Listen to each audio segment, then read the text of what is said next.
No, you fucking humorless idiots. Joe Biden is not a Maoist. I just did it. We just titled it that for engagement to actually get y'all to come watch us on a Saturday because you have many, many other things to be doing. Anyways, Yeah, Blair was saying yeah, actually a Gonzaloite. actually, I can see it. Henry, what type of Maoist are you? Um,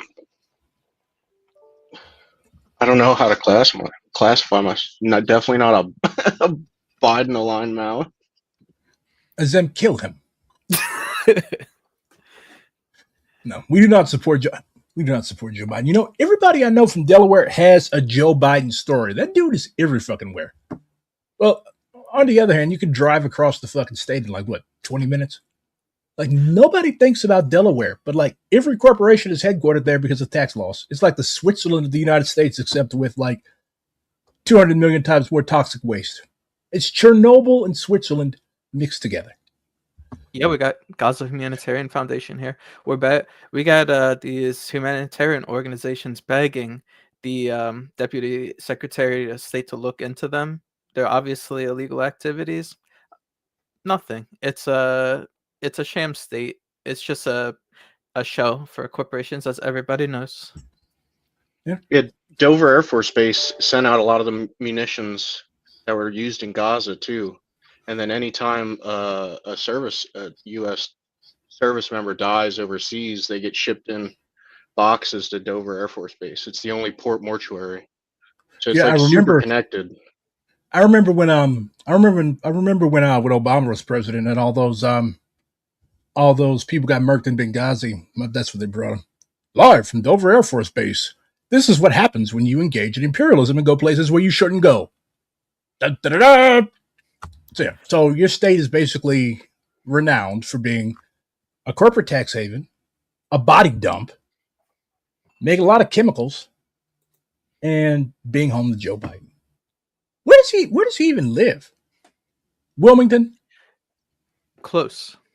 It was in Greenville, which is like Interesting. on the outskirts of Wilmington, like northwest Wilmington. But I wouldn't consider Wilmington.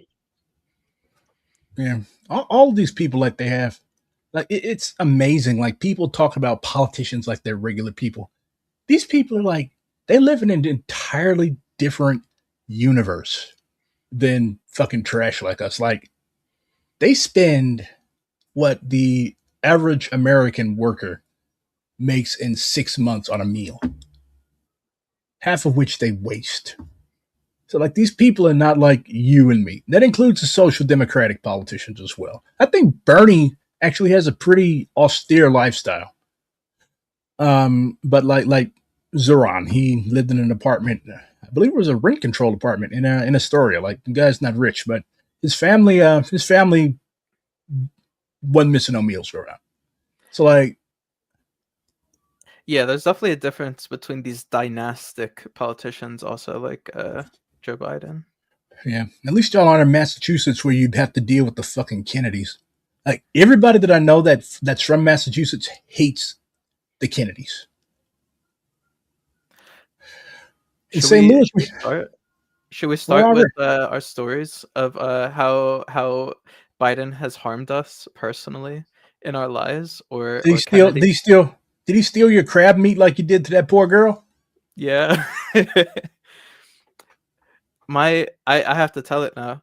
He came to my uncle's shop, and my uncle was like, I'm scared I'm gonna get deported. And he went up and whispered to me, he's like, I'm gonna get you citizenship. I'm gonna get you I'm gonna get you a green card or something like that. I forget what he said. It was so funny. So your uncle was thinking like, you know what, Joe, whatever the fuck your name is, you gotta go. I don't like you. I don't like your face. I don't like your fucking shop. Get the fuck out. Here's a ticket back to wherever you're from. Yeah, he's really uncomfortable to be around. Yeah, he's like, well, for one, like before he was president, like he was basically, I mean, yeah, he was Obama's vice president, but like before that, he was basically like a non-entity because like Obama, of course, was a media star. That's why a lot of people voted for him. That's why a lot of people still like him, even though he did horrible, horrible things. Like life for black people actually worsened under Obama. Like, of course, he destroyed Africa, and of course, Ferguson happened. So he's a good talker. That's why people like him. America is a celebrity-driven culture, and he probably picked Biden as vice president, despite him being a racist piece of shit, because well, he's not going to overshadow me, and he didn't. Like, I grew up in the Obama. Well, let me see. First time he was elected was in '08, so I think I was sophomore or freshman year of high school. I don't fucking know. So like, I remember the Obama era. Probably my most distinct memory, other than Ferguson, was that as soon as they announced on MSNBC that he was elected, everybody, like I lived in North St. Louis at the time, everybody had a gun, came out on the fucking streets. Like I will never forget those gunshots. It was like a new world was beginning. And then, what do you have? Oh, you people in Ferguson need to behave yourselves. So like, I guess that's why people are roasting me for the Zaron shit. It was like, bruh, you want to throw Obama? Like, you remember that hope change bullshit, and you bought it again at your big age. So I'll take my whooping. I mean, populism is always going to work as long as we're at a certain level of social consciousness. So like, yeah. it's really up to us to change that. But until then, people are gonna flock to people like Zoran, people like Obama, whoever tells them they're gonna give them what they want. Yeah, definitely. Because like, I keep saying this about Americans. Like, we are an incredibly cynical people. Like, we know politicians lie. Everybody across the political spectrum knows that politicians are full of shit. Like, don't believe what these people tell you. Yet when a Zoran or an Obama or a JFK or a fucking Trump comes along, people buy it hook, line, and sinker. Like, they're literally cults around these people. Like, there are people who will literally do you bodily harm if you say anything bad about Donald Trump. So, I think America. that's a good point to start talking about the Delaware way. Do people outside of Delaware, have they ever heard? Do you guys have do people outside in other states have like a term like that? Like I don't know, Pennsylvania way? That's not a thing, right? It's only Delaware has the Delaware way. Hey, Blair. Hello. Blair? Hi. How are you guys doing? Oh, I've never heard. I know that like Missouri, my state is considered like a bellwether state. Like as Missouri goes, so does the nation on election night. Just weird. I don't think we voted for Obama either time. Like, okay, so Missouri is like this. You've got STL on the right side of the state. You look at Missouri as a little hump. That's where STL is. You've got Columbia in the middle of the state. So you can always tell where the college is in like a Great Plains or a Missouri or a southern state. Okay, you have a little blue dot in a sea of red. That's either a college town. All those professors and students vote. Most professors and students are pretty liberal. They're not communists, to put the lie to the Trumpite assertion. Or that is a city with a shitload of black people. Like, if you look at a map of Georgia on election night, you know where Atlanta is. You know where Athens is. You look at Louisiana, okay, you know where New Orleans is. It's pretty simple. But yeah, I've never, like, we don't really have a Missouri way or anything. Yeah, what's the Delaware way? You want to take a stab at it, Henry? The Delaware way, it's like, from my experience, like Delaware is like the most like neoliberal state, at least on the East Coast, that I can think of. There's a lot of like we're dealing with utility prices going through the roof because we don't generate any of the electricity in Delaware. We buy it, like, I think we generate like 10% of what's needed in our state. So we have like a public utility commission that regulates these, they call them literal monopolies, but all of the people on that commission are unelected. And then instead of having like, some sort of public input for them, they have another unelected position of a public advocate that you're allowed to talk to him and he'll relay your information to the commission that regulates these state regulated militias. It's just like a bunch of like, yeah, we want to help, we want to do the best for you guys, and then completely they don't even listen to anybody and do whatever they want, whatever their corporate benefactors want to do. That's the Delaware way, is the most liberal, like, pretend we're doing something and then completely forget the second they leave. So in my opinion, this stream was actually a trick. We are going to spend this whole time venting about Delaware. Well, why did you still fucking live there? That's it. Because it has to change. Yeah. Henry was like, Reading, Pennsylvania, so horrible that you saw fit to move to Chernobyl. Oh, honey! Oh my gosh, she's so. This place is Reading. Chernobyl. Reading was actually controlled by the fucking mafia in like the 40s. Like they literally, like it was like it was like literally, you literally had like, it was like Little Mexico in Pennsylvania. Reading has such a weird history. Let me read out the statement that the governor of Delaware sent out today. Delaware is the gold standard locale for global companies to do business, as it has been for more than 100 years. And today's Supreme Court decision on Senate Bill 21 that he's talking about further affirms that the Delaware franchise remains strong because of our state's commitment. All right. You see what I'm saying? Your governor even sounds like a fucking CEO. Yeah. This place is run like a business. I have so much to just talk about for Matt Myers. Matt Myers is the worst. Meyer, I guess. Not Myers, I guess. I don't know. And then, well, I already don't like him because his name sounds like Michael Myers. I already don't like him. Mm-hmm. So yeah, basically, there's a strong, because there's so much business here, there has to be a strong, I feel,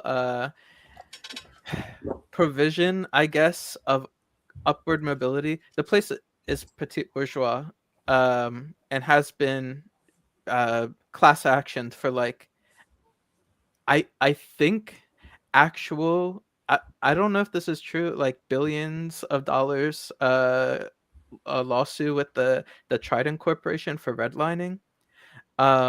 Wait, is that the company that makes the gum? That would be funny. But yeah, this place is able to be what our friend Wayne calls the gut. Instead of the brain of capitalism like Manhattan, this place is the gut of capitalism, of imperialism. Mm. And it's able to maintain that by organizing heavily into the Democratic Party and into kind of this small business kind of ideal aspiration, lots of subsidies to small landlords and stuff like that. Yeah.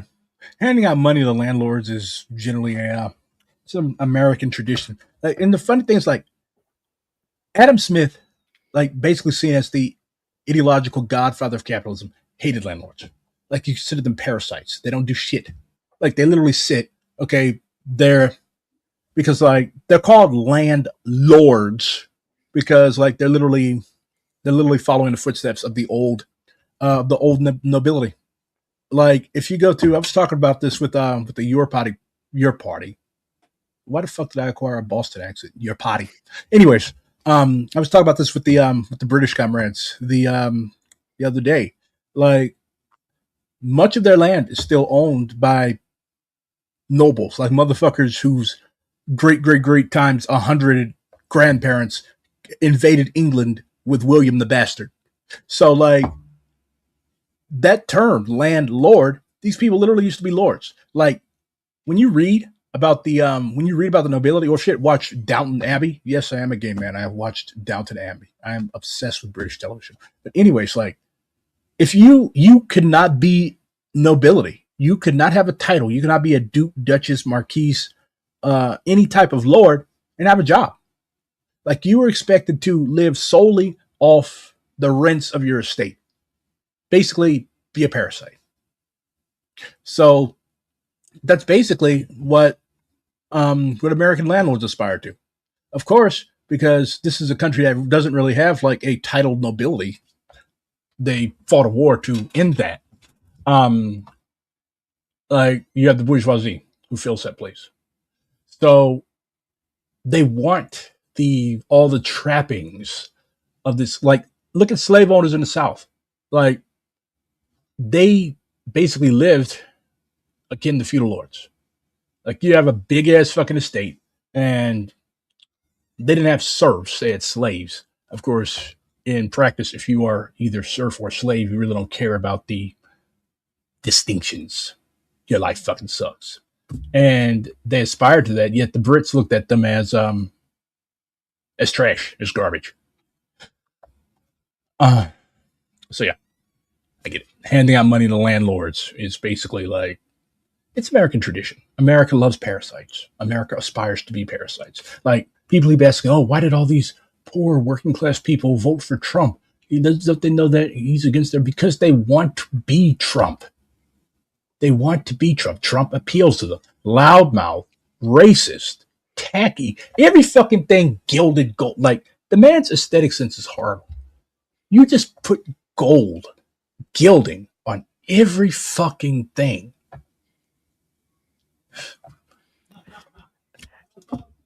Yeah, I'm wondering what the most like gaudy thing I've seen in Delaware. You know, actually, I was just in a chat. Somebody was like, "Dang, this guy keeps driving around Delaware with a marble gloss Tesla. I hate that guy." And then he thought he was A behind him. He's like, "No, marble glossed Tesla. yeah." He's like, "This is a different guy with white paper on the Tesla that just got scratched up." I saw a lady that had a Tesla, and there was a bumper sticker on the back that said, "I bought this before Elon bought Twitter." I bought this before Elon crashed out. Of course, That's the guy is always very Delaware way. Elon has always been a crash out. Like, just look at this man's entire life. Okay, you grew up under apartheid, and funny thing is, like, people keep calling Elon a Boer. He's not a Boer. Like, there's two types of white people in in South Africa. You have the English, and you have the Boers, the Dutch. Okay, so he doesn't identify, like, he was forced to learn Afrikaans in school, but like his family speaks English, so he's not a Boer. He grew up under apartheid. He fled South Africa because he didn't want to be drafted into the army. I think, was he of age during the Bush War? Basically, the South Africans, they were fighting wars against national liberation movements in Namibia and Angola, and it was basically South Africa's Vietnam. It played a major role in the end of apartheid. The Cubans also came and put belt to ass at the Battle of Cuito Carvalho. I want to also ask, while we're talking about draft dodging, why do you think Delaware has so many Maoists? What Henry and Blair, I want to hear your guys' perspective. I'd be interested too. I do have actually a Misery breeds Maoists. I have not been able to find them since I came back to Delaware, but I used to live obviously like around DC area where I first became a Maoist, honestly. But whenever I came back, I found an organization, or I guess just more or less it was like 5 people that were doing some, I guess it was more of just a reading group, and they knew that, but I feel like they were Maoists. We did a social investigation to do like a Juneteenth party thing in the local park so that we could talk to more and like be engaged with more of the, people around that area. Actually, you know what? I think it was before I moved to DC. That's why I actually left that group. I haven't been able to find them though, because they were Maoists but I wish I knew them more. It was three women, three Black women that were just very nice people that were so great and politically engaged. And I wish I knew more about like why there were so many Maoists, because most of the Maoists I've talked to have been people that have been like anarchists, I guess, like New York City anarchists, like Chicago anarchists. Whenever I was Maoism Maoism in the United States actually, like, in practice, it does bear a remarkable similarity to anarchism. Yeah, I agree. Like people like the MLs call us red anarchists for a reason. Mm-hmm. I'm actually quite proud of that name. I fuck with anarchists. Same. Oh, I love anarchists. I find it more, I guess, more just amusing to know that like most of the people that are Maoists that I've ever met, at least within for the people, the previous group that I was in, they were all like previous anarchists, and then they became like a little bit more like ML, and then they found Maoism, and then they were like, yeah, no, this is where I fit in. This is kind of aligns with everything that I've been thinking so far. But Henry, if you wanna go on. No, I think you hit a couple good points, and then I blanked a little bit. Yeah, for me, like Maoism just seems like the next logical step, and like Delaware is like half of the people that do organizing in Delaware are they're Maoists or anarchists. Like I thought you were about to say. I live with an anarchist. Oh, I feel sorry for you. I'm joking. Yeah. I thought you were about to say that Delawares have Maoists. I'm like, damn, we've got a base area. Y'all have been putting in the work out there. Yeah, the Democratic People's Republic of Delaware. We already got the flag and everything made up. Yeah. Yet you still allow corporations to run amok. So y'all just basically speed run the Dingite arc. The guerrillas of Delaware. We concentrated them all into one place, and we'll expropriate them. We will take the deeds, the ownership of all 200,000 corporations on Orange Street in Wilmington. Just don't kill them. When you kill people as a communist, you make people mad, and that's all that people can ever talk about. Like I was talking about Stalin earlier. Like it's amazing how people love calling Maoists Stalinists. Like we are like our practices generally. Well, I think some Maoists do like want to be Stalin so bad, but like our practice is remarkably different because Mao and Chinese Party, like they saw, okay, like Chinese students studied in China. Of course, Chinese students studied in the Soviet Union, and China like had a lot of people that went up there during the revolution, and like people would report back and they'd be like, "Bro, they're killing everybody up here. Like they took my professor out, and actually, I haven't seen my professor no more." And Mao was like, "Well, that's really no way to do business." Like when you study the history of the PRC during the Maoist period, there's very, very little executions and all types of other unpleasantries because like they had learned from that shit.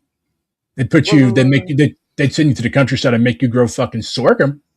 But like in terms of execution, that was like seen as the last resort, which it should be. Like you cannot. Mao said that people's heads are not like leeks; they do not grow back when you chop them off. Like if you go around killing people over political disagreements, you're not going to be very well liked, and eventually the people are going to get up and rebel against you.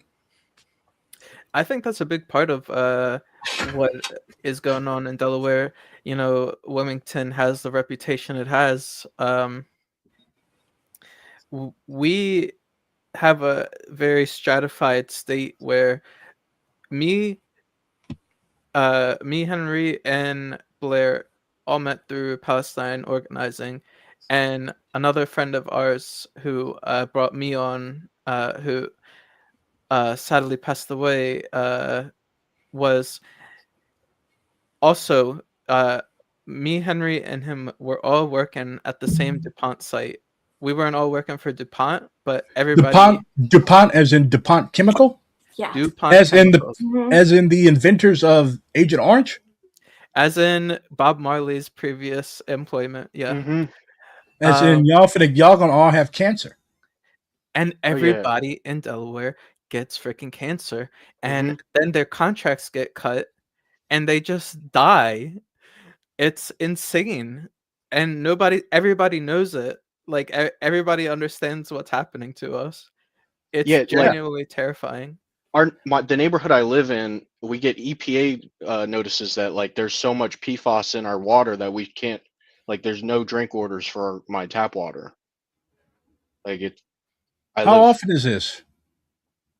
Mine's been this way since I've lived here for a couple years. Like my tap water I cannot drink, and it has been that way since I've lived in this neighborhood. Should come to St. Louis. We actually have the best tap water in the country. Yeah, Delaware water actually tastes.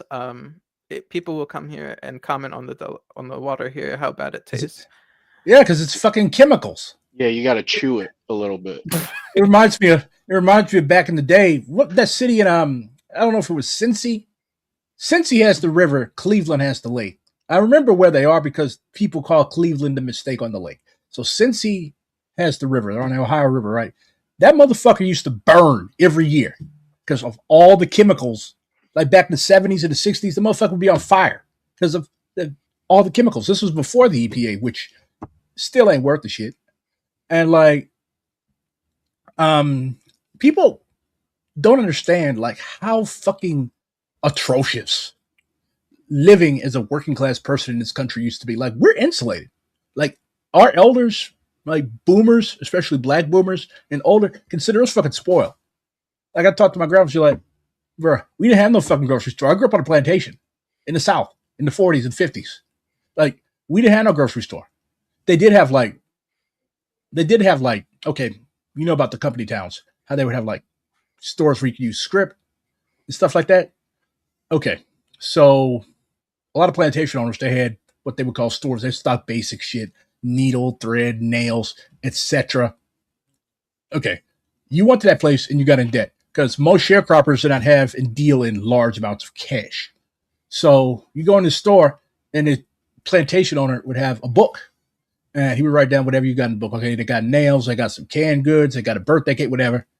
And at the end of the year, this was called settlement time. Like the tenet of sharecropping is, okay, you come live on my place, grow cotton. You keep half, I get half to sell. Oh, I'm selling your cotton too. Okay, now I get another third. So it's just nickeling and diming. Oh, you went to my store, I got you nails. Or remember when your horse got sick? Well, the plantation owner owned the horse. There were very few sharecroppers that owned horses. Oh, your kid got shit. I had to call the fucking doctor for you. I paid the doctor. I'm taking that out of your settlement too. So basically just nickel and dime till you didn't have shit. Matter of fact, put them in debt. Put them in debt so that I can keep working the dog shit out of you till you die. So, and now, like, you go to the fucking store, like, working class people didn't eat no fucking steak. That was for rich people. Couldn't afford it. Unless you were in the country. My grandma and them killed beef cattle once a year. They rarely ate meat.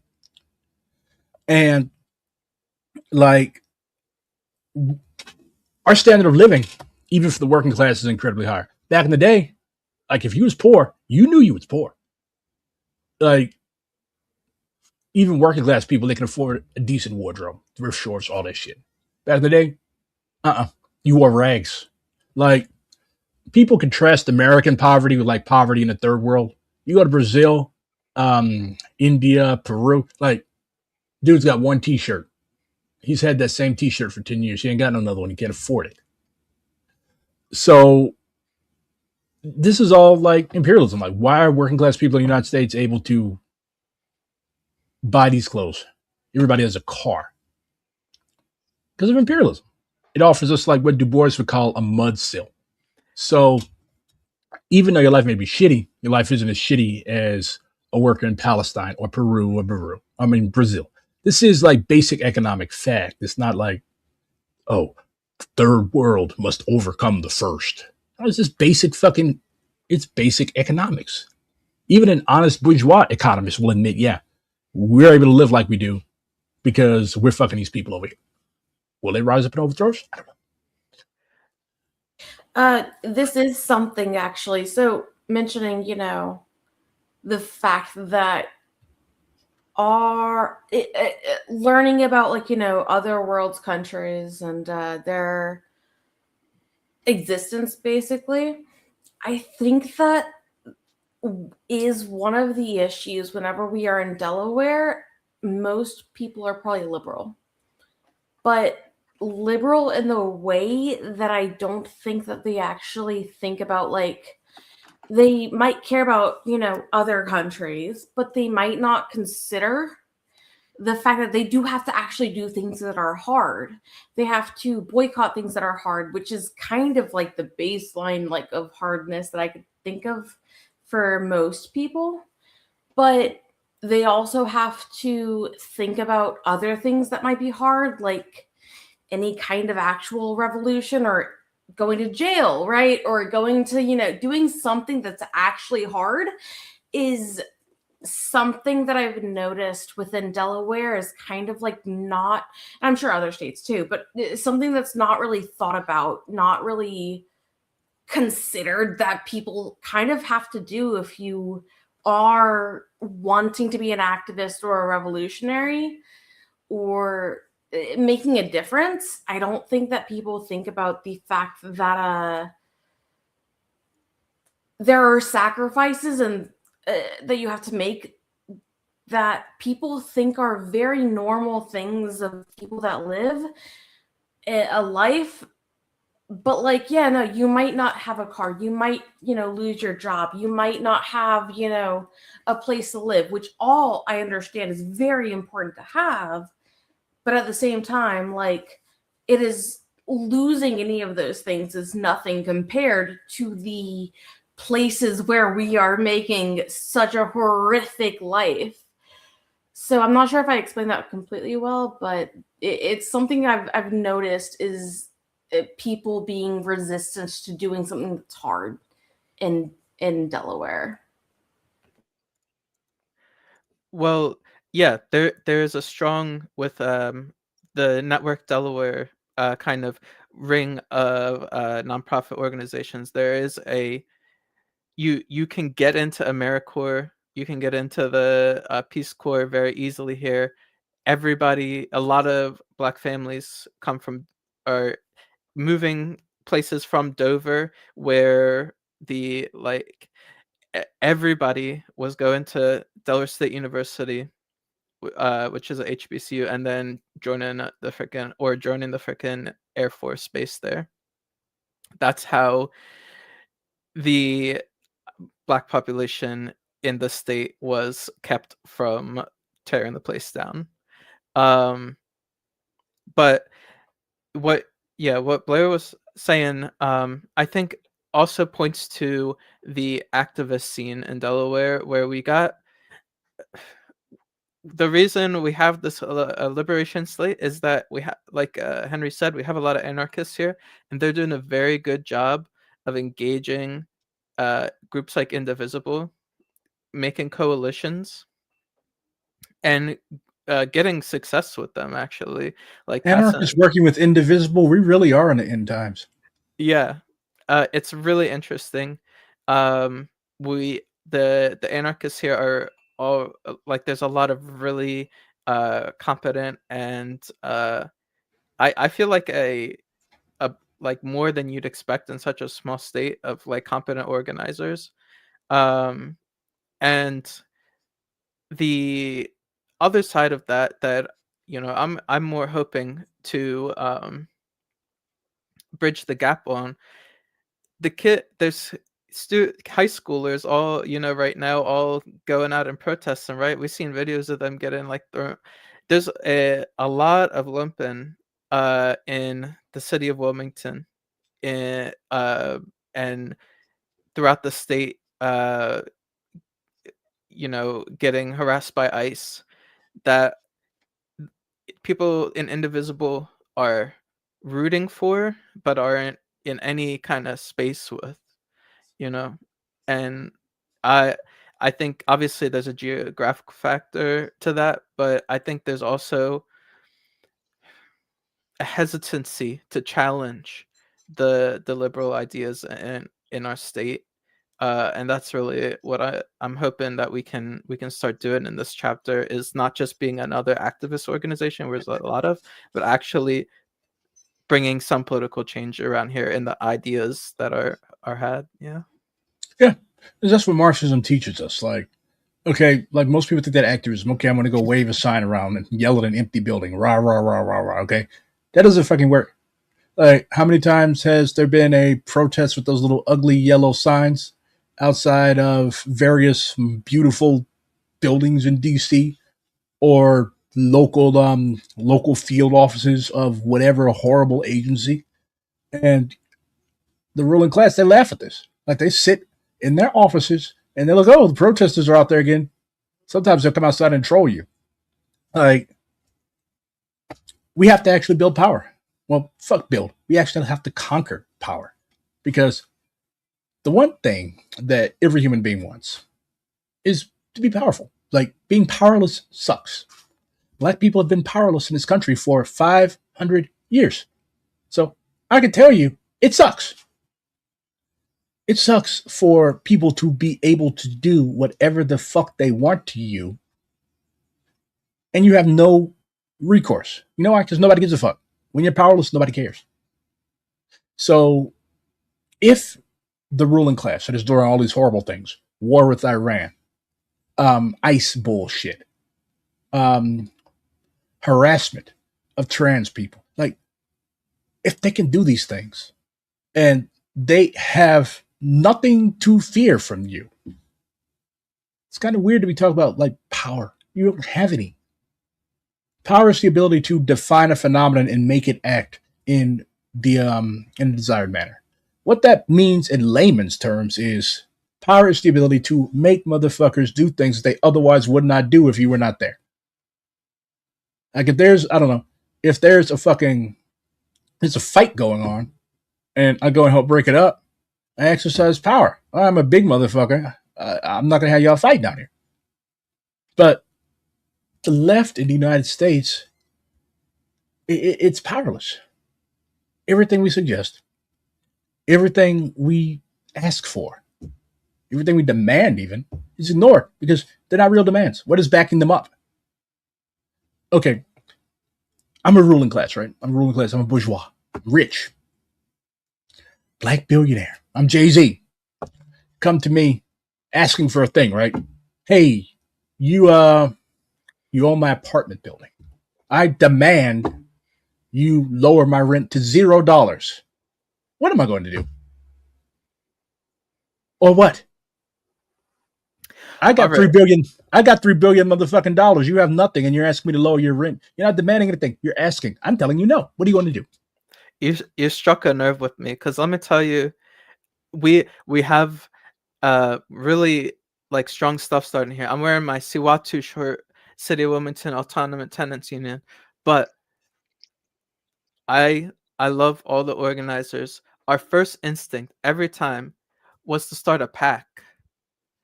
Like, A political action committee? yeah, like it's Y'all just want to be fucking. They want to be fucking lobbyists. yeah. Okay, And first of all, to be a lobbyist, you have to have money, like millions and millions and millions of dollars for the politicians to even like talk to you. and this is a union that is fighting against legislators that got bribed out of putting in rent stabilization, and they want to make a PAC.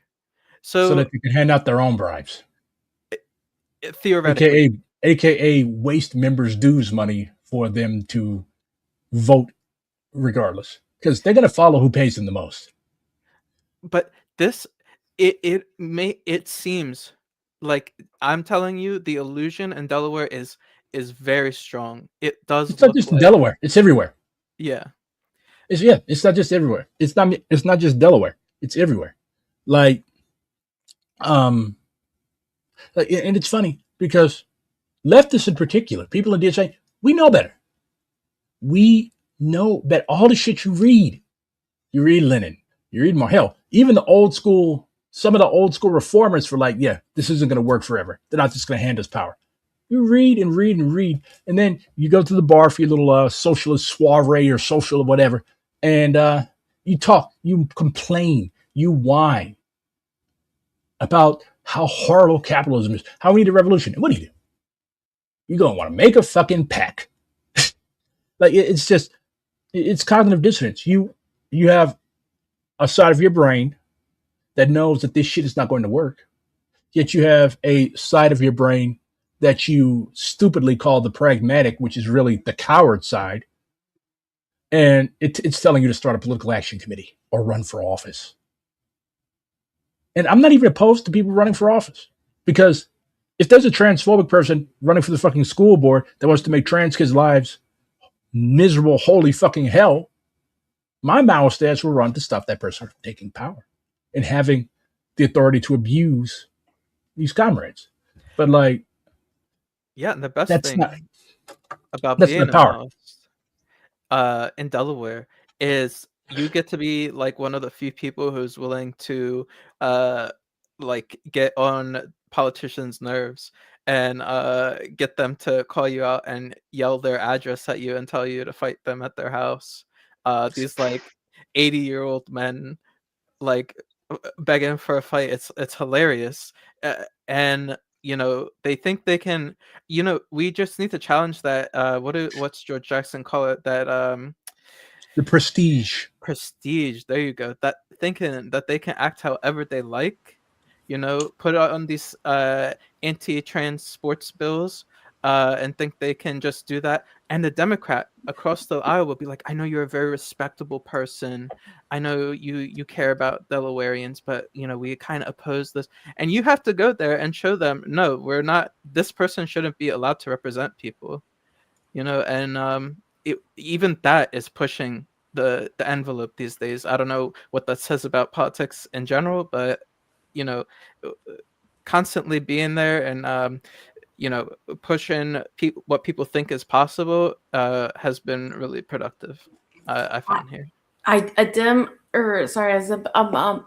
One of the things I do want to mention too, I have noticed, the only thing I've ever noticed about politics from Delaware is people talking about Sarah McBride being the first ever, you know, trans woman in the House of Congress and all this other stuff. That, like, I do recognize that as a win, of course.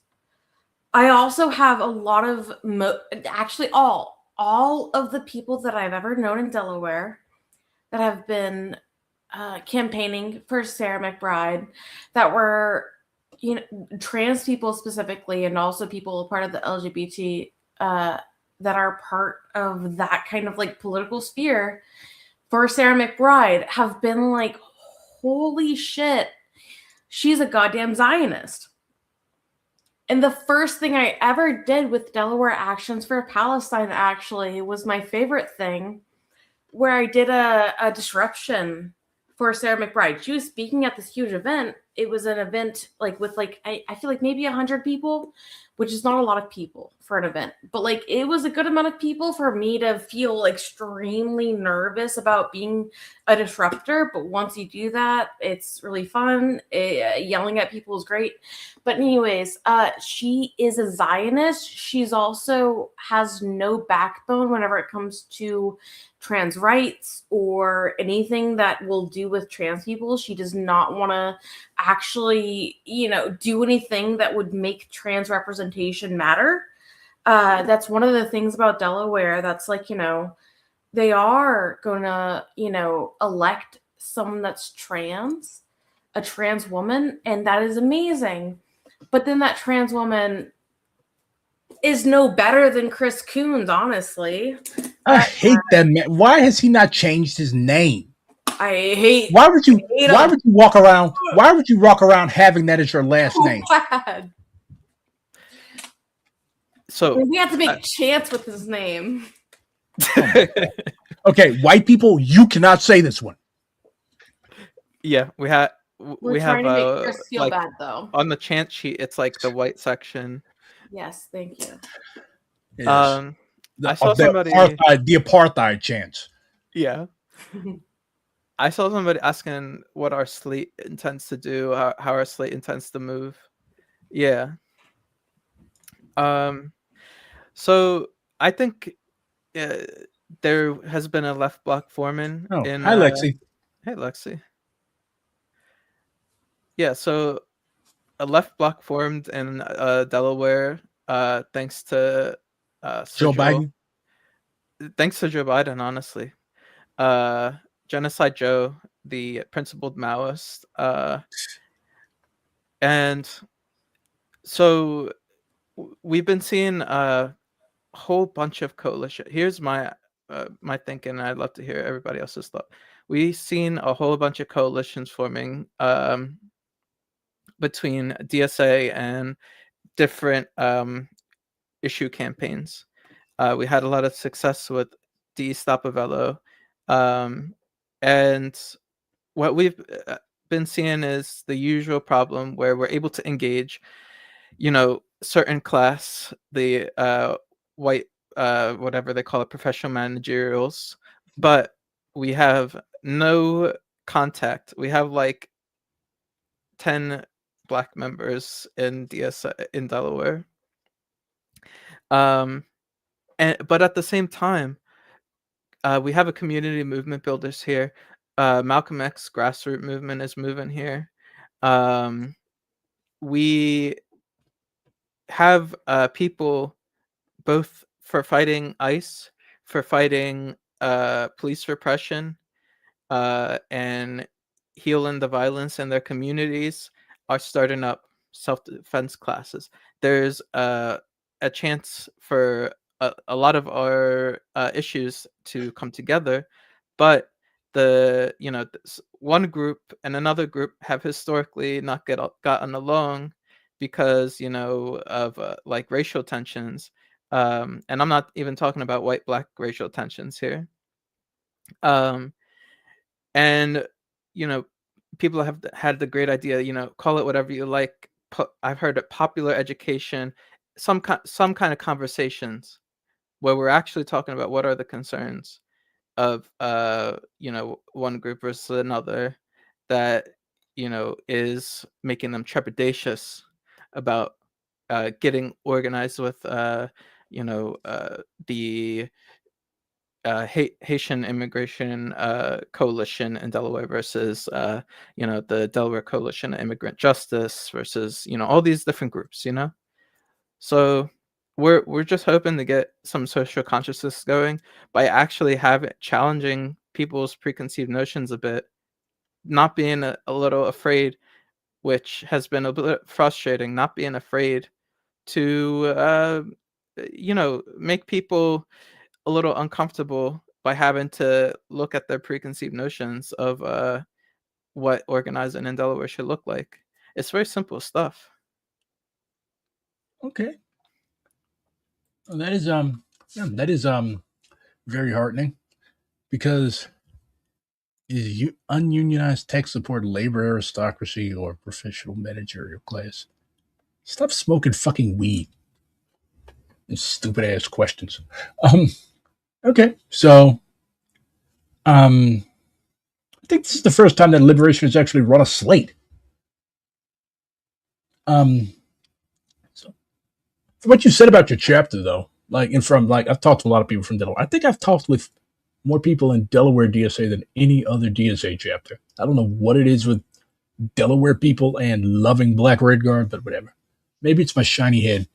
But y'all seem to be be a pretty radical chapter. Well, can we really talk about a radical chapter though? I guess there's definitely chapters that are more left than others, but every chapter has rights. Mao taught that even the CCP during his lifetime, during his struggles, had a left and a right. As long as politics is a thing, left and right is going to be a thing. So, with that being said, your chapter, let me rephrase that, is more left than others. So I think y'all are going to win. Do DSA? Nice head. You lust for my head. My God. Yeah, Henry is here. We don't have a PSL to answer good politics question. It depends on the chapter. Like, I don't think formally at the national level we have everything cooked up, but like in STL, yeah, we work together a lot, particularly on street actions. That used to not be the case, but as Jill Scott Heron said, unity will be forced upon us. So, like, people's trying to realize, look, there's two pretty decent sized left orgs in town. Yes, we specialize in certain things, but it would be good for the masses, for people who are leftish, for people who are thinking about organizing to see us together. And that pragmatism is good. Like, there's no reason why we stay in our little corner of the concentration camp and you stay in yours. So yeah, I like that. I definitely think that we should work with all principled leftist orgs. We also need to like particularly pay attention to you mentioned Malcolm X grassroots movement earlier, I believe, that has established a presence in Delaware. Like, we need to no, those are national ties we should seek, because in Liberation Caucus we believe that the primary contradiction is what? National oppression instead of colonialism, imperialism, right? So we definitely should pursue and reach out to and share resources with, like, that's part of reparations, with colonized people's organizations. Like, we retweeted Bad Bunny on our national Twitter account. So let's build more ties with grassroots Boricua, both on the island and in diaspora, working class mutual aid groups. Let's help keep working class Puerto Rican mothers in their apartments. Like, that's material stuff. People want to see shit material. Like I said, Americans are a very cynical people. So, like, when we come to them talking about socialism, communism, revolution, fight the like, to be like, okay, what does this mean for me? I gotta go to work. Well, what the fuck are you talking? What do you want? Okay. Most Americans will just cut straight to the chase. What do you want? You approached me. You're talking to me. Okay. Everybody in your fucking generation has social anxiety, buddy. You are not approaching me, talking to me to ask me about the weather. You want me to buy something, or you want me to vote for somebody? Which is it? That's how Americans are. So we have to be able to explain this shit to people. Yeah, you don't want to end up like Mark. What is it, Mark Rudd of Weatherman? Oh, fuck yeah! You know, I despise Weather Underground. You know why? Because first of all, like, they had, I know this is going to end up fucking clipped. They had a few decent actions, okay? Few decent actions. But these are fucking rich white kids from Harvard, Columbia, Yale, Northwestern, Stanford. Well, Stanford is actually like where Leibel Bergman, one of the founders of the Bay Area Revolutionary Union, which, if you know your Maoism, you know eventually turned into what? The RCP. So I call Berkeley the spiritual home of the Maoist movement in the United States for a reason. So, anyways, back to what I was talking about. So, Weather Underground, they, first of all, it was performative, okay? Like, they did blow up the Haymarket statue twice, I think, or three times in Chicago? 3 times. The police kept putting it back up. They kept blowing it up. It was like fucking Three Stooges. Anyways, so their first, like, national, I guess, entree was a Days of Rage. So in 1969, I think it was in the summer sometime. Okay, they went to Chicago, and they basically had all these fucking, first of all, they overbilled themselves. They kept telling people, there's going to be 10,000 people here. There's going to be 10,000 people here. We're going to fuck Chicago. It was only like 200. So they did this stupid thing anyway. They basically just ran up and down the Magnificent Mile, smashing windows. They did paralyze the city prosecutor, though. And Fred Hampton was like, y'all are fucking crazy. Why did Fred Hampton say this? It wasn't because, like, he was opposed to militant violence. Of course, can you even consider smashing a window and spray painting graffiti all over the place violence? No. The ruling class laughs at that. No, the ruling class budgets for that shit and takes it out of petty cash. So And the what's reason what's the modern version of this, in my opinion, is the 2028 general strike. Hot take. There has been there's not no gonna be no fucking general engagement. strike in 2028. Look, There has been no engagement with the masses. we can get back to Weatherman later, but you are not organizing. Okay, Sean Fain is okay. He's better than the average union leader in the United States, but I'd rather take a solid shit than have liquid diarrhea. So Sean Fain is not everybody's boss. Calling for a general strike. Okay, first of all, the people that would actually benefit from this, the people who need to have closer ties with and eventually take over these union bureaucracies, most of them are unorganized. Many of them do not even know who Sean Fain is. Okay, you show them a video. You go, oh yeah, oh white boy talking, cool. Okay, so the left. This is both the left and the right of the left. It is terminally online. Internet proclamations are not okay. You call for a general strike. Okay, I'm calling for a general strike right now. General strike tomorrow. Don't go to work. Okay. Most people will be like, okay, yeah, whatever. Your ass unemployed anyways. What the fuck are you talking about? You ain't got no work to go to. Anyways. So people they want hope. They desperately want hope. Like they want to believe, one, that shit's gonna get better, and two, that it's gonna get better without sacrifice. Americans think that revolution can be delivered to their door like a DoorDash. So, oh yeah, everybody called off work. Okay, first of all, the real working class cannot just simply call off work. Like, first of all, your boss is going to ask you, well, okay, you know we're short-staffed. You did this shit when your kid got sick last month. What are you calling off for? They want a reason. And the shittier your job is, the more surveillance and bullshit these motherfuckers will literally, they will literally monitor your ass. They will look at your social media, okay? They will look at your social media. You called off. Your ass was at a protest. You're fired. You called off. Your ass was at the club. And that outfit was ugly. You're fired. That's what they'll do. So a lot of American leftists are from like backgrounds where you weren't missing no meals growing up. They don't know how shit is. So of course they're going to think that, oh, Sean Fain is going to lead us to a general strike. It's not as stupid as a former NPC member of DSA comparing Ayo motherfucking C to Lenin, but hey. So a real general strike. Okay, there's probably been like 2 actual general strikes in American history. The first one was made by my ancestors. If you read Du Bois, he categorizes like the mass escape.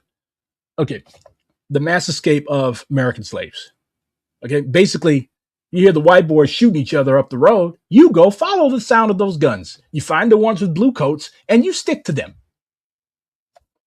That's a general strike. Like, people did not just sit idly by and wait for mass to come out. Because the thing with a lot of these plantation owners, they ran off. The Yankees burned down their plantations and there was nobody there. So my ancestors liberated themselves by like literally running off. Many of them ended up wearing blue coats and killing more than their share of slave owners and their kids anyways. But back to what I was talking about. That was a real general strike because that is what won the Civil War. Like, the Civil War was fought between a modern industrializing society. Like, Sherman literally told these people, it's okay, if you go to war with us, you're going to lose.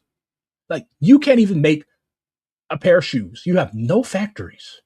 And you rely on slave labor. When we come down there and start tearing shit up and fucking up your road, who do you think it's going to be with? Like, do you think these people are just going to sit there? You people are going to lose. You're going to get your ass beat. And sure as shit, they did.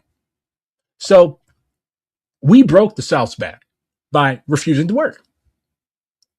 That's what happens when you have slaves. They don't want to work in the first place. Eventually, they're going to either run off or they're going to chop your head off and then run off. So that was a general strike. A protest that has been announced several years in advance that these people can budget for. Like, these people do math, okay? The bourgeoisie automates, computerizes every fucking thing. They will literally, have an actuary and an analyst. Okay, how many people, they will build a computer model. Okay, let's look for all of our employees. We have your social media, by the way. Let's look at all of our employees that have talked about a general strike, that have talked about DSA, that have talked about union shit, talked about anything. Okay, take all of those people, compare that to our employees, find out how many of them are going to strike so we can budget them. Bring in a temp for a day. These people ain't missing no money. So the point of a strike is to cost your employer money until they concede to your demands, right? So how the fuck is this thing going to actually make... It's basically I am mad day. That's essentially what it is. I am mad.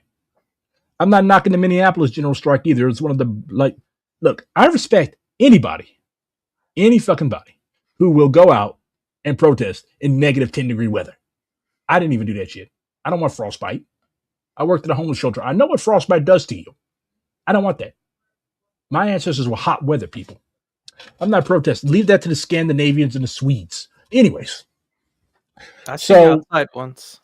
I seen a picture of you outside once, though. Yes, I have. I have went outside exactly one time in my life. So, if you ain't costing these people money, it's not a real strike. Shit, let's go even further. It's not a real strike if you call off. You have sought permission from your boss to go on strike. Okay, yeah, cool. Enjoy a little protest. Bye-bye. Then you're back the next day. And, I think that DSA right now is not that popular with the unions in the first place. Is another problem with, this chapter has 13%. Is that right? Union membership. Who the fuck are you, and why are you wearing sunglasses indoors at night? And why are you here? That's Joe Biden. Oh shit! It's the ghost of a Weather Underground cadre. You heard me talking shit about him. Welcome, comrade. Were you one of those people? Well, I'm not afraid of you. You're one of those people that blew yourselves up in the townhouse. You're incompetent. The very same. Plus, you can't hurt me anyways because I'm black and it would break identity politics. Yeah. Anyways, what's up, buddy? So yeah, how many tangents have I gone off on this stream? We segued from the fucking Weather Underground to slavery to general strikes. I would love to give you a lowdown on the Delaware DSA internal. Yes, fuckery. Please. Why would you do that? Are you trying to lose your election? No, do it, Blair. Put it all out on the open. No, if there's DSA people that entertain the people. The DSA Delaware, anyone that would be watching right now, I'm pretty sure are going to be people that would vote for us anyways. But also, I think, regardless of that, actually, I would criticize them if they felt that what I said was wrong. I would criticize them anyways. But anyways, so the thing that made me, I was very, I guess, anti-DSA before I joined DSA. All of us were. You were in the same organization I was. We hated fucking DSA. Yeah, no, Nate, right? Yeah, I know Nate. We made fun of DSA. I once was like, hey, what if I was in the DSA? And he was like, oh, are you a social fascist? And that kind of joke. I fucking hate that term. It was because jokes, obviously. I hate the term social fascist because even though social fascists do exist, it's just the left has these buzzwords. Oh, Trotsky, social fascist, revisionist, rightist.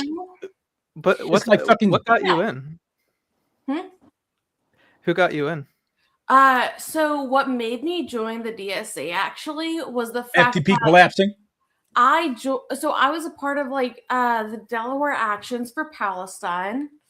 I had to join in that. I was very involved in that. And then within that group, people that were in DSA already were telling me about the drama that the Delaware DSA almost failed to pass the anti-Zionism vote. And out of spite, I joined the DSA. I was like, I live in Delaware. I cannot have this happening. That they almost failed to pass the anti-Zionism vote. What? But anyways, so after I joined, though, at least, we got a steering committee because it was right around elections, I guess. We got a steering committee that was very anti-Zionist. And so I don't know. I joined out of spite, and I'm glad I did because now I feel like we are actually an org that is making an And impact, then, I guess. You know, yeah, like, and then Blair the instituted thing is, like, constructive I am criticism. known, like, my main thing, like, people know me as the DSA dude that cannot stop complaining about DSA. DSA, objectively, like, y'all had to have been in these little shitty Maoist orgs like 5, 6, 7 years ago. Okay. DSA is probably the best run org that I've ever been in. Like, because, okay, people are like, oh, why don't you just form? Bro, I work backwards. Most people join orgs like DSA and leave and form sects. I helped form sects, got tired of them, and joined DSA. So, like, and we have sects in DSA too. They're called caucuses. I'm joking. Anyways, so the thing with these small groups, because at least in DSA there is some modicum of accountability. No, it's not perfect. Okay, in these small groups, and I don't know what it is with Maoists, like the obsession with policing every aspect of your comrades' lives. Like, comrade, you've been drinking alcohol. I smell it on your breath. Self-crit, 15-page minimum. Like, okay. So the only types of people that stay in these orgs are the desperate, people who simply must have friends, and the first friends they stumbled upon ended up being an insane Maoist cult, or the leadership, most of which have many, many undiagnosed personality disorders. Like, you know, the Red Guards used to make motherfuckers carry rocks in a book bag up and down a hill when they fucked up? I'm like, bro. That's the punishment for the rightists. Where? Okay, first of all, okay, that's a sign that these are not normal people. Because a normal fucking person, a normal fucking working class person would tell you, I'm gonna do what now? Huh? Who the fuck are you? That's why most left sects do not have any actual working class members. No. Working at McDonald's, despite having a fucking tech degree, does not make you a proletarian. That's called slumming it. Then you leave McDonald's and you go get a real job. Anyways. And like, they actually made people do that too. Like, they actually had a line called proletarianize yourself. Like, okay, they're in Austin. So most of these kids they recruited were UTA kids, because if you go to a community college, people will fucking laugh at you, huh? Ooh, interesting. Yeah, I got to go to class. I got to go to work. Okay, so UTA were basically the only fucking students who had time and money to entertain the Peruvian deviation of Maoism. Okay, so these kids were getting degrees, like fucking master's degrees, MBA, shit like that. Okay, they made some people drop out of fucking school, and if you graduated, they would make you go work at Amazon, work at McDonald's. They tried to salt, but they were so incompetent, they got laughed off a fucking picket line. I mentioned this. They came and destroyed my work's community garden in the middle of the night in November and blamed it on me. So yeah, that's the type of drama that Maoists like, You know, and engage in. maybe DSA drama is not that bad. It's not. DSA, we are united, actually. After hearing that, that's crazy. I have never had a DSA member. Okay, the worst drama, because you have to realize like the types of people that you're dealing with in these various organizations, okay? DSA ain't got people like that. There's probably maybe 15 to 20 people in this organization of 100,000 members that could probably kick my ass. Okay? The Maoists, on the other hand, they come from these same why am I talking about Maoists like I'm not one? The Maoist sects, on the other hand, they come from the same class background, but also these people are also mostly verifiably insane. Like, they will hurt you.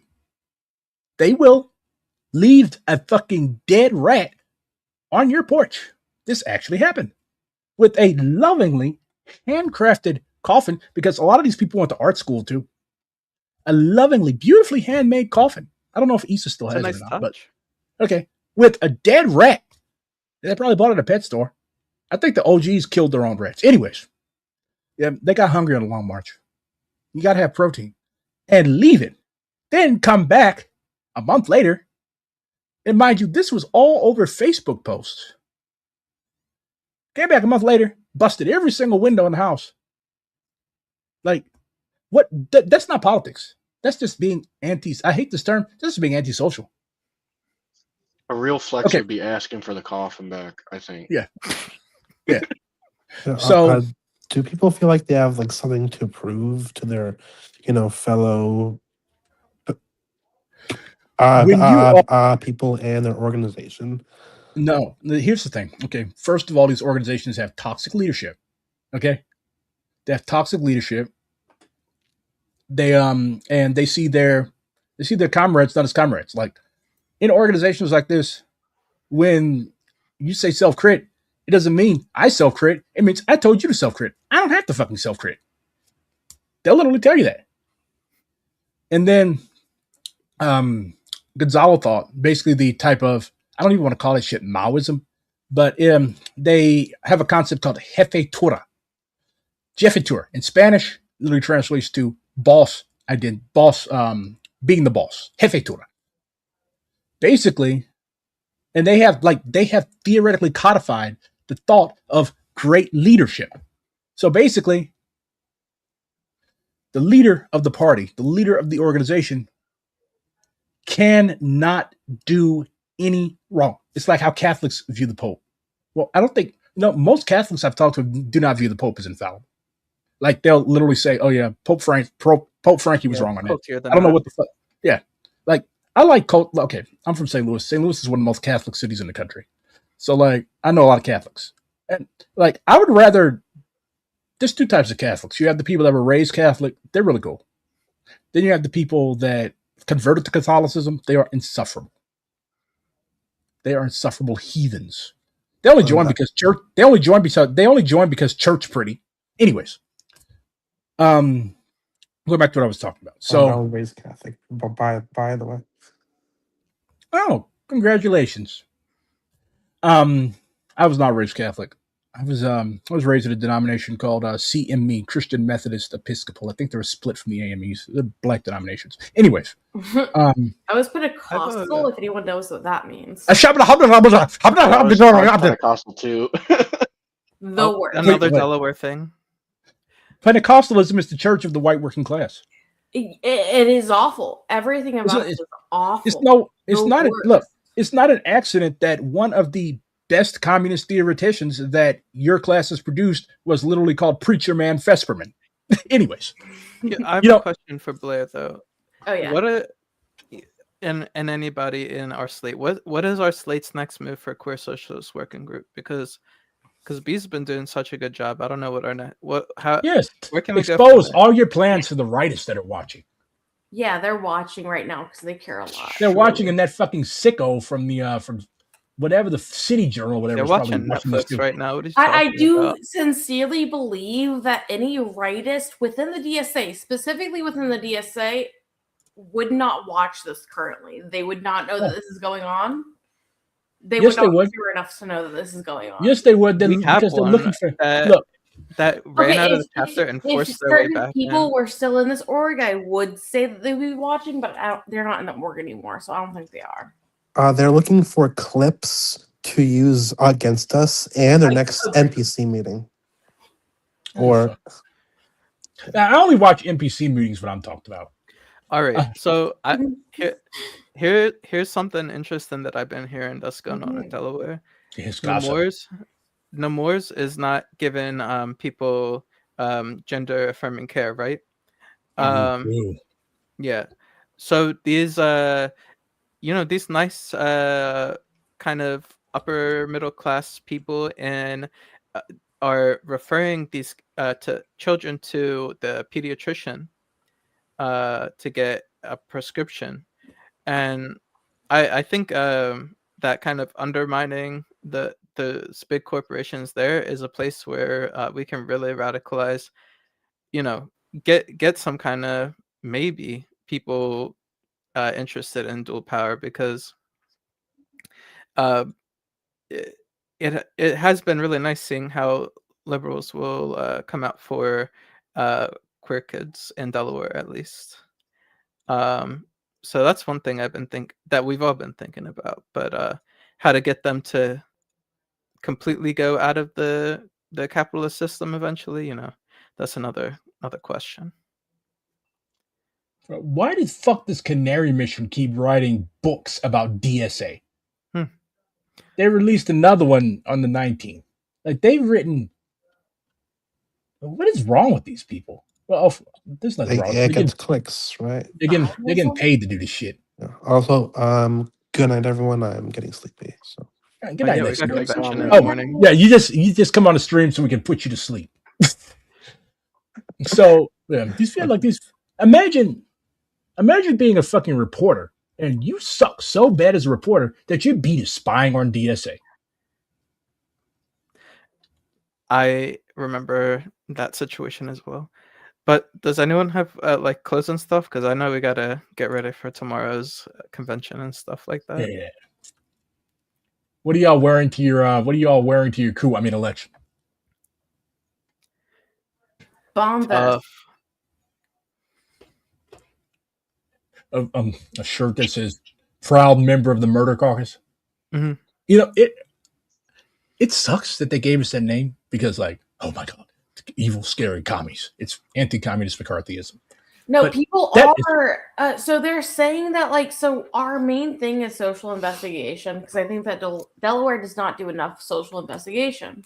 Nobody does enough social investigation. No one does, obviously. But they're saying that it feels like we're trying to be like the cops. We're police. We're trying to get the data on people. If you don't have data on people, okay. Like, what are we supposed to do, though? In How DSA, are we supposed to know what the masses want? In DSA, if there's a big vote coming up, you do what? You put together a whip list. Like, okay, who is likely to vote for me? Who can I sway? And who am I wasting my time on? Like, I could tell who at convention, like, who had a shitty whip list because motherfuckers were walking up to me, probably the fourth or fifth most famous Maoist in the country, and asking me to support one member, one vote. Okay. They were asking me to vote against R22, something that I was very, very, very, very publicly in support of. I'm like, bro, like, I just literally started asking me, like, bro, do you know who I am? They're like, I know we all look alike to y'all. Aren't they embarrassed to ask that? Yeah. You walked up to me and you handed me, I think I threw away somebody's flyer in front of them. It was rude, but I'm not a very nice person. Yeah, look, I wish at convention people were a little more willing to like talk about why they support positions too, but because their friends support them. Yeah, exactly. Because like, okay, it irks my soul that because democracy is a good thing. Okay, like nobody wants to live under authoritarianism or anything like that. But here's the thing: democracy only works when you fucking participate. So if you're in a democratic organization, right? If you have taken the time to be elected a delegate to convention, you're not just going up there to eat Italian beef.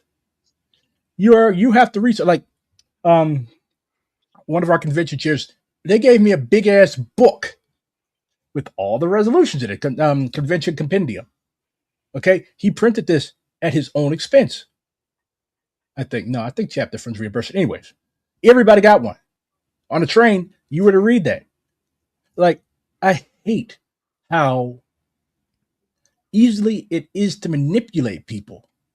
Because, okay, you go to convention, you're a delegate, you have the lanyard and everything. I think a lot of people just go up there to hang out with folks.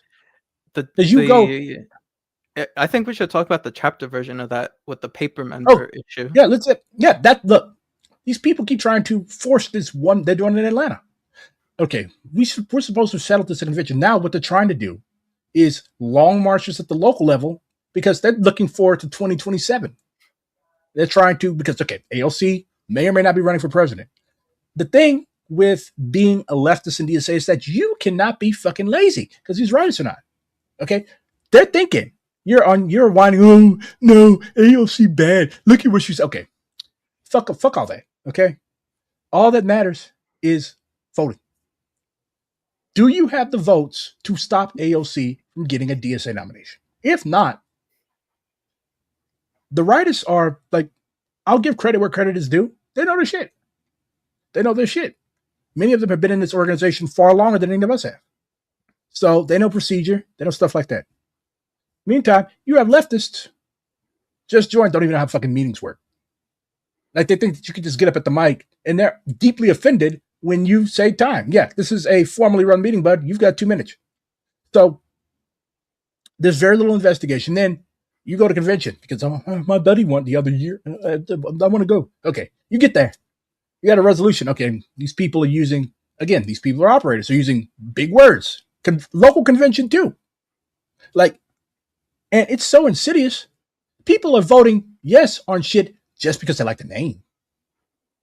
Oh, one member, one vote? Yeah, I support democracy. Then you wonder why. Shit, I don't like this. Okay, cool. You know why I passed? Because Tom recruited everybody in his fraternity. Hey man, do me a favor. Can you like fill this out? And I'm gonna text you a link, okay? And can you vote yes? Sure, bud. That's how one member, one vote works. All right. It goes. Let me interrupt here because this is the funniest thing that's ever happened in DSA.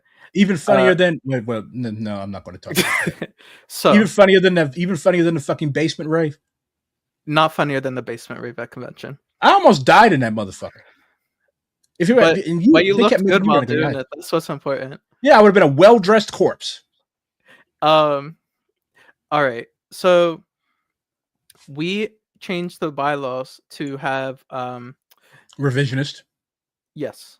We changed the bylaws to have revisionist policy of a activity requirement, which I do not believe.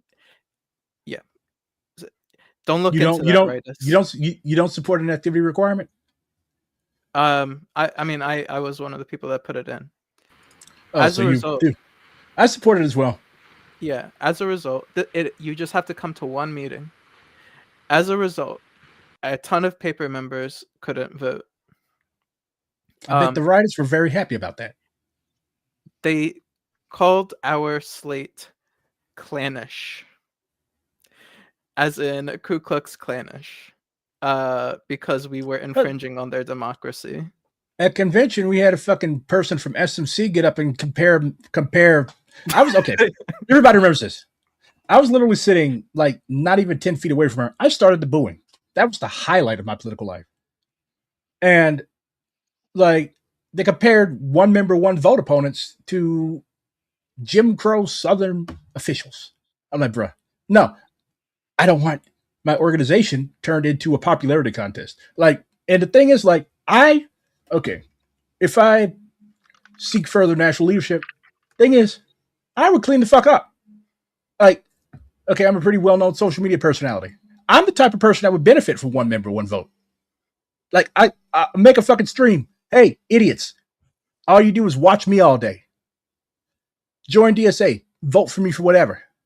I would benefit from that because people would do it. But it's the principle of the thing. I do not want this organization to turn into a popularity contest or a dick measuring contest as to who has the largest whip list.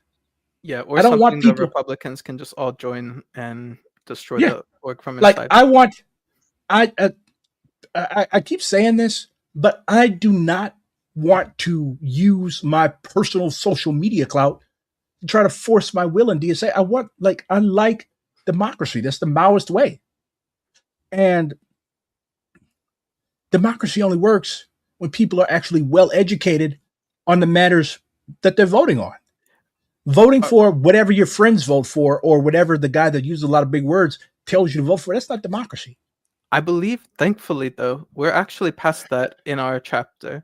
Where we're at now is we supported Springs of Revolution. We have we're all like, yeah, the left block is possible. And now we're at the point where we're dealing with our own, I don't want to say contradictions because it's a big word, but, we have our own differences of how we want to move forward. We have kind of competing So you priorities. have contradictions. Yeah. A lot of people came to our I did a workshop, me, Adim, and another member, we did a workshop for criticism and self-criticism. People love it. I think by that Vicky was Legion. really good. Yep. By Vicky Legion. She was from St. Louis. Who? Vicky Legion, the author of the book. Oh, was she? Oh my gosh, that's great. Well, I don't know if she was from here, but she lived here and organized here for a long time. Because I really liked her examples, partially because I think that it was a fun, a silly little thing to put in there about the dated references to what she's talking about. I love that a lot. Asking people okay, so this is a reference from the 80s. How would we reference this today, and how would we communicate this today, I guess, right?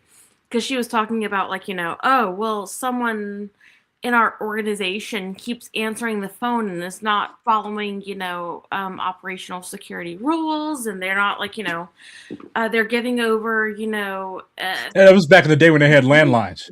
How would we put this in today's words? Yeah, this was back in the day when they had landlines. You knew them motherfuckers. You knew them motherfuckers was tapped. Okay.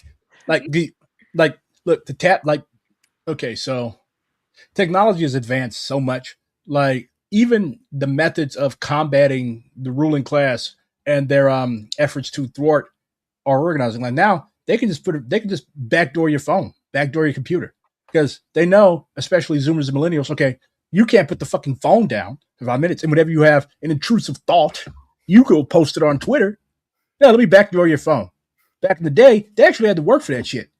They actually had to show up in person, sit outside in a car that said Butthole's Bakery, climb up the fucking line, so they were scabbing on the lineman too, and install a tap on your phone. You knew they were there. How did you know somebody was following you? Because there's a guy with a fucking black coat on in July. Every time I turn, he bro. Unfortunately, that still happens at the DMV here. This guy, there was a huge shootout at the DMV because the police. I hope you weren't involved. No, of course. I don't even know why you did insinuate that. And because they're trying to find me on something. No, but the police were following them. And there was he knew, so he tried to go to a public place, and there was still a huge shootout. But yeah, now we're at the place where we're trying to have struggle without fracturing in the left block. It's interesting. I think, a lot of people have personally attached themselves to their ideology. So we need to have a lot of conversation after of I don't think you're a bad person, or I don't think your ideology is wrong. It's even worse. People don't just attach themselves to ideologies. People attach themselves personally to individuals with an ideology. How the fuck are you going to threaten to do horrible things to a comrade because of a guy that lived 70 years ago and would probably shoot you if you went back there acting like you were? A lot of people on the left that love Stalin would not have survived Stalin. Because for one, you talk too fucking much. And everybody is a supporter of the party until the party does something that makes you mad. And then when you do that and you start one thing that you have to know about, and this is not anti-communist propaganda, this is shit that Mao said. This is shit that even people within the party said. If you ran your mouth and you did not have the juice, you got in trouble. Stalin didn't play that shit. So you really think you, who cannot keep your fucking mouth shut for 5 seconds, would literally have survived. No, you wouldn't have been a special slow. They probably would have thought you were an American spy. Actually, that happened a lot too. Like there were a lot of Americans that went over there and like ended up getting in trouble. There was actually an American Maoist. His name was who was that fucker's name? Sidney Rittenberg. He was jailed. He lived in China, like starting the revolution. He was put in jail twice. Probably deserved it. We need Google. He deserved it. Well, first time was because of Stalin. He's like, you have American spy. You should kill him. Okay, first time was stupid reason. Stalin's paranoia. This is not anti-communist propaganda. Stalin was extremely paranoid. You do not get to run a very huge country and a party known for massive factual struggles without being paranoid. Anyways, second time, he was arrested, I believe, by the Red Guards for advocating for the replacement of the dictatorship of the proletariat with town hall democracy. On that, they locked the stupid ass up. Then he came back to America and became a venture capitalist. He leveraged his connections within the Chinese Communist Party to get a lot of new business. Why the Chinese let him into that party, I don't know. So, Blair, what's our vision for using queer advocacy to become venture capitalists? Oh, well your vision is a 6-foot hole in the ground. I have a plan. Well, no, I don't have a plan for that. Nick has a plan for that. Blair is smart. Sorry, Blair is smart. Damn, you wouldn't make it. You get up at a fucking okay. Stalin had a bad fucking night, and somebody stole his pipe, and he had to deal with fucking Winston Churchill. Adem, you are a representative of the Turkish oppressed minority in the Communist Party, and you get up in front of Stalin, who is already fucking pissed, and you're like, "Can we have the Ottoman Empire back?" Whenever I told my partner that we were about to be on the stream, he was like, "You're not a real Maoist. Name 3 of his albums. Name 3 albums by Mao." I hate sparrows. Fuck Kim Il Sung. Fuck Stalin. Good names. Yeah, no, I agree with that. I hate sparrows too. They're like I named Mao's books, but I hate all birds. Yeah, no, not birds. But I know pigeons are kind of cool. Oh, well, we domesticated them. Yeah, I think pigeons get the pass, but then I agree. How did you guys train this white dude so well? He only speaks when spoken to, and he only speaks. Okay, actually, can I say something real quick that's really funny? Whenever I was a part of DE Actions, Dylan, I had talked to you about, I think you might have mentioned something about like DEDSA, and I think Dead DSA? That's y'all's name? Dead DSA? Yeah, Dead DSA. Perfect name, honestly. But no, so you had mentioned something about DEDSA, and all I had known about the Delaware DSA was that a certain person that was very prominent in the Delaware DSA came to where my partner's work was and was like, well, if you join us, then we'll make sure that weed is legal in Delaware. That's all he would. So at his place of work, does DSA have the power to legalize drugs? Like 2 hours, he stayed there talking about making weed legal. Nothing else. That was it for Delaware DSA, and I was like, never mind. I do not want to join DSA Weed Caucus. It was very funny to me, but yeah, then Dylan talked about DSA with me. Other people talked about it, and I was like, okay. If these actually principled people that I know are in DSA, I should probably see what it's about. So you were going to say about Queer Socialist Working Group too? What? She doesn't want to talk about it. You've asked about it 3 times. She's evaded the question. She doesn't want to talk about it. What was it? Sorry, no, wait, no. Okay, so the LGBT working group I will talk about. I just get off topic very easily. Me too. Yeah.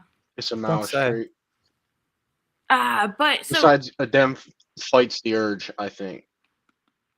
Adem is basically this stream's chairperson. Yeah. Now, a dim is always so. No, I love. So there's a couple people in DSA that are really good at keeping things on topic, which I am I'm not. not one of them. I will go back to Dim's original question, which is that I think that it might be wrong, and I am willing to hear everyone's opinions on it. I think that the LGBT, like working group and any kind of like queer DSA stuff should roll into a proletarian feminist working group. I think we need to have like that baseline around that, because that has been my thing from like, I feel like day one has always They're been not going to accept proletarian that. feminism. They're not going to accept that because every single identity will demand its own space. And that's Nothing one of happened. the things about like, LGBT stuff, right? It all rolls into feminism. All of it has to roll into feminism, but I think that feminism as a word has been co-opted. I feel like, I guess, if that's the word we want to use, by liberals, kind of, to not mean what it Liberals actually or does mean. fucking weird ass turfs, Blair, which are not we- mutually exclusive. two orgs, like orgs, won't even work together anymore because they're different kind of feminists. Yeah, that's the thing Oh, too. it's the fucking Yeah, 70s I all feel over like again. people think that I have been, and I feel like a lot of the reason I stopped doing a lot of DSA stuff, honestly, was because of my opinions around feminism is not accepted on the left. Most leftists do not agree with my opinions around certain feminist topics. I took a course in college. It was a course on feminism, I think, and I suggested that domestic workers should unionize. I also showed the women's attachment. It was a I'm pretty sure you're familiar, Blair. It's basically about revolutionary women soldiers in China during the revolution. And for the second case, I was excoriated for showing Maoist propaganda, and Mao, of course, executed every single queer person. Always. Yeah. And in the first case, I was told that I was a privileged man for suggesting that domestic workers form a union. So, because you refuse to be exploited and because you unionize, you are taking your agency back. It is my right to be exploited. This is something that I have experienced. My boss is in my polycule.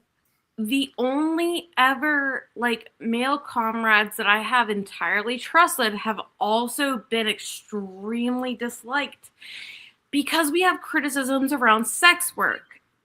I was worried about bringing this up. Stop. Like no. No. Look, I just came out of one fucking Twitter shit. So I'm not getting another over sex work. Yeah. No. People hate You're right though. Oh No. yeah, no. Henry went off camera. No, he's like, no, absolutely fine. Look. I did need not to stay in look DSA. I did not look at Twitter for a whole fucking day. A whole fucking day. Because of the Okay? I will say one thing. As a sex worker, I am a sex worker. I have been a sex worker for a long time. People don't want to hear me. People are like, listen to sex workers. I say something, they're like, shut up. It is just funny, honestly. The issue, it fucking gets my nerve. Like, the left is weird about stupid shit. Yeah. Like, sex, okay. My position on sex work is this, okay? Yeah. Under capitalism, it's going to happen. There is no abolition of sex work under capitalism. Secondly, people are so fucking moralist about this.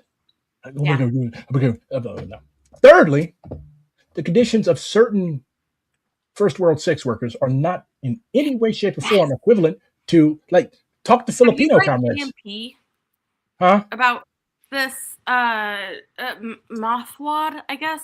You read his stuff about yeah. JMP. I thought you about that. Did I know JMP does sex work? I'm like, ew. Too. But he differentiates first world sex workers from the rest of the sex workers of the world. And a lot of I know a lot of like Filipina comrades. If you talk to Gabriella about this, they're gonna be like, bro, I was fucking trafficked. Like, these are horrible fucking lies. So people, like, again, petty bourgeois background, they see shit as glamorous. Even in this country, Like I am from St. Louis is actually one of the country's sex trafficking hotspots because you have all these interstates that run through here. You got 70, you got 40, you've got 270. Like you got a lot of highways that come here. So all you got to do, hop on the highway, in a few hours you're in Memphis. Another few hours you're in New Orleans. Yeah. So pimps and those that engage in this disgusting practice, like they rely on mobility. And I also worked at a homeless shelter. I knew sex workers. And like it's abuse. It's abuse. Okay, you make a shitload. You make 20 grand. You make willing to be like, oh well, all workers, working exploitation. It's all exploitation. But then whenever you start talking about, sex work is real work, well, real work under our system currently is exploitation. So why don't we talk about that? That's kind of like, it was like scary for me to even bring this up on the stream because people hate this discussion. I wonder how long the fucking NPC is going to talk about this. No, anyways, no. Like it's a shame. More. It's a shame. It's a shame that a femme comrade is afraid to talk. But look, like here's the thing: as we saw this week, I am not going to say like what I'm talking about, but we all know what we're talking about. As we saw this week, the left, a large portion of the left, is incapable of critical thinking. Right? So these people are basically the equivalent of lobotomized children. They seem to have no capacity for independent thought and thinking, yet they are also extremely, in the American way, convinced that they are right. We're going to help you out, though, comrades. We're going to help you out, though. So when you, what happened this week, because of that award show, like, that is going to be studied it was a form of mass psychosis. Yeah. Literally. Like some of the shit that I read, like, for one, it's a confirmation that the Afro-pessimists are always correct. And two, it is amazing. Like, okay, people who I never thought would be unable to grasp the nuances of this situation. They were unable to grasp the nuances of this situation. Yeah. Oh my God. You want to execute all disabled people? You piece of shit. Black Hitler. Yeah. Okay. So like unwilling to like even discuss it. They are literally acting. You are literally acting like a South Park character of a leftist. So I want to like empathize with both of you guys because these moments are so, how do you say it, disorganizing. That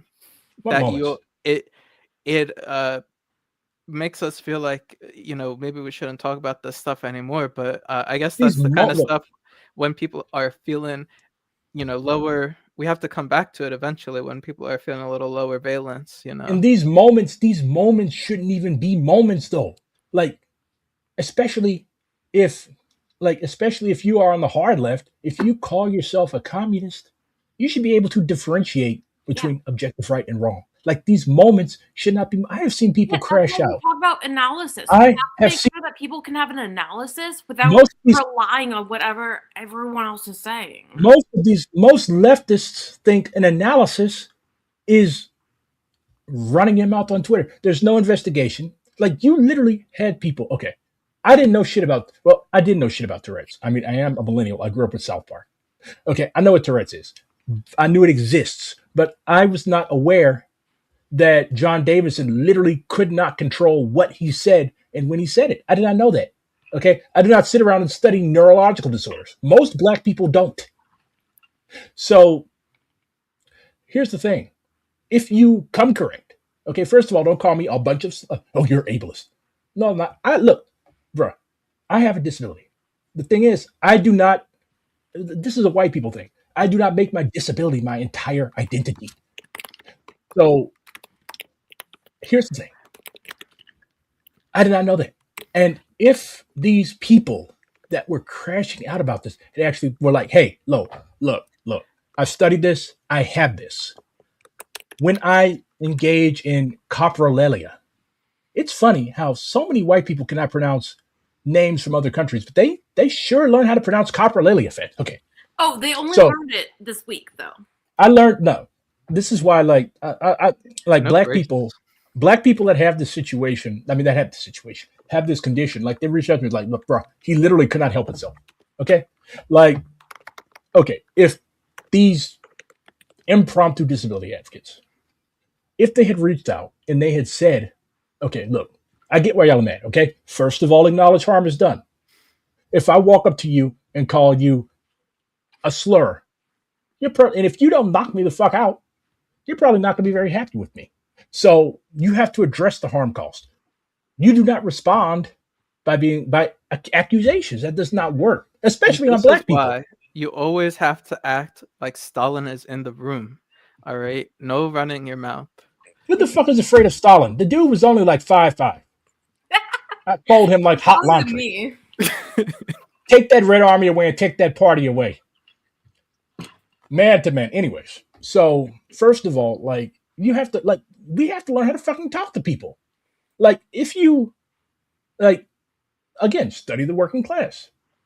Study the working class. Study how your fucking dad talks to his coworkers and his buddies. Okay, so you don't know how to talk to people, yet you're already fucked up because that person is now against you. Even if you're right, they're gonna hate the fuck out of you. That's how humans work. Like, if I insult the fuck out of you, I call you a bunch of slurs or a bunch of, well, leftist slurs in the ist. If I call you a bunch of leftist slurs, you'll be like, fuck you. Okay? So the thing is, people just would not shut the fuck up and leave black people alone. Okay? We're feeling some type of way. Y'all grant the Israelis all kinds of grace. Oh, Hamas hurt your fifis? Sure, kill 200,000 fucking people. But black people, we like respond to something, and we are apparently all eugenicists. Mind you, we were the first victims of eugenics. We know what eugenics is. They literally used to sterilize black women. Fannie Lou Hamer, she was sterilized. She thought she was going for a routine checkup. She got a fucking hysterectomy. So we know what this is. So I want to ask you guys, do you think this Twitter form of struggle is a phase we can escape from? I don't even consider it struggle. No. Yelling at people on the internet, first of all, you can only struggle with people you know. You don't know these people. Struggle is only intercommunal. You could be arguing with people that you have seen face to face. You could be arguing with a fucking FBI agent that's assigned specifically, and like, you could be arguing with a fucking FBI. Like, you cannot struggle with people that you do not know. Like, okay, how are you going to hold people accountable? This man lives in fucking Lagos, Nigeria. Are you going to fly over there and kick his ass? So it's individualism. So it's not even real struggle. It's one-upmanship. It's debate. These are not even real debates. Like, people are debate. Okay, a debate, a real debate. Look at Malcolm used to debate. Huey P. Newton debated William F. Buckley. A debate is structured. Even though I fucking disagree with you, I'm still going to grant you the respect that you deserve because we're in a professional setting and people are watching this. Like, the shit that these fucking weirdos do on Kick, Haz's shit, that's not a debate. How the fuck, if I wanted to get yelled at by a 5'5" Lebanese dude, I'd go to Taste of Lebanon, best Lebanese restaurant in St. Louis, and ask him to put ketchup on my shawarma. That's not a debate. That is idiots yelling at each other for money. Trained monkeys. So, again, there's a vulgarization of basic leftist concepts. Self-crit means that, okay, I'm going to investigate the ideological and political causes of my error. It's not, okay, I'm going to humiliate and embarrass you in front of your comrades. And also, you will never, ever, ever use the internet again. That's not self-crit. That's called abuse. I've always seen with people that, like, they understand the concepts around self-crit, but they will not take self-crit. And obviously, this is going to be something that is very specific to white people, which I am a part of. Because most of these organizations are abusive cults. They don't care about. They use self-crit as a weapon. Talk about the fact that, like, self-crit can also mean that you're wrong. I am wrong. People are wrong. And criticisms can be wrong. that's what happens. Like, part of Maoism is realizing that, like, we can discern what is correct and what is incorrect. Like that postmodern shit. Oh, everybody's opinion is valid. That's not true. No, everybody's opinion is not valid. Yeah. So Validity how do we? Thing too about why I did that criticism and self-criticism workshop with Vicky Lee. That book, it explains why the whole, like, you know, well, my feelings are valid. That explains the fact that that's not like, that doesn't mean that your feelings are what we have to work off of. That doesn't mean that your feelings like, I'll are. tell you in a minute, bro. Like, I'll tell you in a minute. Like, bro, you are a grown ass man. What the fuck do you want me to validate your feelings for? Yeah, I hate it. I kind of do hate it. Like, what type? Yeah, like that. The most adult. Last thing you can what do is adult goes? Feelings. What adult goes around and do you like me? No. When I used to get in trouble, like when I was a kid, I hated getting in trouble. So when I was in kindergarten, we all had, you know, those little recorder flutes. I had one. For some reason, I picked up somebody else's recorder and blew with it. Music teacher crashed out. You do not do that. You will spread disease. Sent me to the office. My first thing I asked the fucking principal was, "Are you happy at me?" She didn't even punish me. She was too busy laughing. She called my mom and said, "It's like, do you know what this boy just told me?" And like, there are adults just like that. I'm a grown-ass man. You don't pay none of my bills. I don't give a fuck if you're happy at me or not. You gonna give me a whooping? You gonna shoot me? What the fuck do I care? And what these kind of problems? Go ahead. Like, I just do not. I do not. Maybe it's just because I have too much of an old school idea of masculinity that I need to unlearn. But like, it's fucking pathetic. Like, you spend your time seeking others' approval. You don't get it. Most people find you fucking pathetic or a pain in the ass. Like, oh man, here come that whiny motherfucker again. And like, it's just, this is part of why a lot of these groups are so dysfunctional, because you either have narcissists and sociopaths who control them, lording it over amoebas at the bottom that they have enslaved. I think that can be sublimated into wanting the betterment of people, and they'll like you for having like taught them a thing or two, brought their social consciousness up a little bit, actually benefited them instead of just getting the validation. But I'll let Henry talk, because I asked him to talk a while ago. And Henry don't want to talk. He does. He has so much good things to say. He says the most good things in our org. Henry, how old are you? I'm 30. Oh, you're younger than me. So you're technically a Zoomer. Yeah, I'm like the last year of it. Why do all white Zoomers and late millennials have those Jeffrey Dahmer-ass glasses? Well, see, I'm a real working class individual. The Medicaid frames. These are my safety glasses without the side shields on them. Because it reminds me, like, broke. When I see y'all wearing that shit, have y'all looked at pictures of like your older relatives from the 80s? Mm-hmm. If they wore glasses, motherfuckers was this big. I'm like, yeah, I would not have made it. Apparently, I grew a fit because my dad got LASIK surgery and stopped wearing his big ass glasses, and I did not recognize him after that. As like a 3-year-old, I was like, I don't know who this man is. Why is he trying to pick me up? They used to call them Medicaid frames. He was in the military, apparently. Oh shit, it's time for. He used to call them. I guess they called them birth control. Yeah, because nobody would fuck you. They called them birth control because no one wanted to have any. Like, they didn't want to. And when you took them off, you couldn't see where to stick it, anyways. I'm like blind without my glasses. I can't even read the screen on top, like in front of me without them. If I take this off, I see. If I take this off, I see a bald white blob, a blob wearing a hat. It looks like he's finna go pray, and another white blob. Oh, and a lovely brown blob at the top. Yeah, I'm blind as fuck. Is it prayer time? Not inaccurate though. It's been prayer time. Well, okay. One of the things you want to wrap up with. Are we wrapping up? To punish our comrade. Are we wrapping up? Yeah, we're wrapping up. If you're not, you can wrap us up. Chairman Adim has said that it's time to go. I don't want a lot to fuck up y'all's election tomorrow. Go ahead.